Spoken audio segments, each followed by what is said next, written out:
एक आदमी रेगिस्तान से गुजरते वक्त बुदबुदा रहा था, कितनी बेकार जगह है ये, बिल्कुल भी हरियाली नहीं है।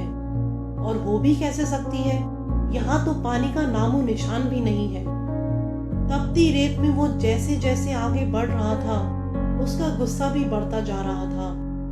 अंत में वो आसमान की तरफ देखकर झल्लाते हुए बोला, क्या भगवान, आप यहाँ पानी क्यों नहीं देते? अगर यहाँ पानी होता तो कोई भी यहाँ पेड़ पौधे उगा सकता था और तब ये जगह भी कितनी खूबसूरत बन जाती। ऐसा बोलकर वह आसमान की तरफ ही देखता रहा, मानो वो भगवान के उत्तर की प्रतीक्षा कर रहा हो। तभी एक चमत्कार हुआ। नजर झुकाते ही उसे सामने एक कुआं नजर आता है।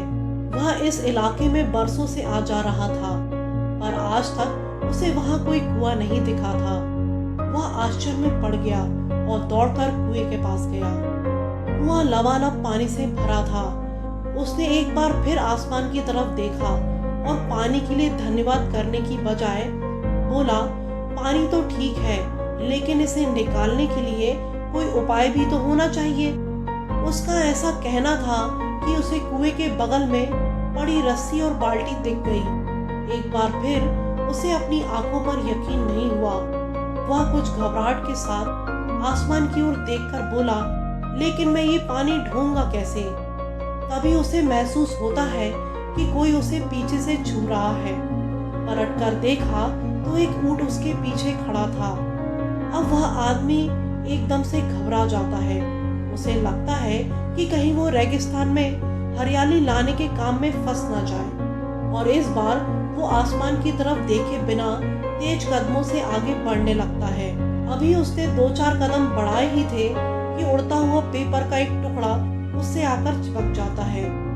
उस टुकड़े पर लिखा होता है, मैंने तुम्हें पानी दिया, बाल्टी दी और रस्सी भी दी, पानी ढोने का साधन भी दिया।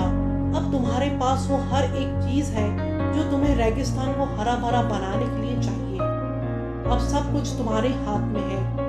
आदमी एक क्षण के लिए ठहरा, पर अगले ही पल वह आगे बढ़ गया और रेगिस्तान कभी भी हरा भरा नहीं बन पाया। तो दोस्तों, हमें इस कहानी से यही सीख मिलती है कि कई बार हम चीजों के अपने मन मुताबिक ना होने पर दूसरों को दोष देते हैं। हम सरकार को दोषी ठहराते हैं, कभी अपने बुजुर्गों को, कभी कंपनी को, तो कभी भगवान को। पर इस दोषारोपण के चक्कर में हम इस सच्चाई को अनदेखा कर देते हैं कि एक इंसान होने के नाते हम में वो शक्ति है कि हम अपने सभी सपनों को खुद साकार कर सकते हैं।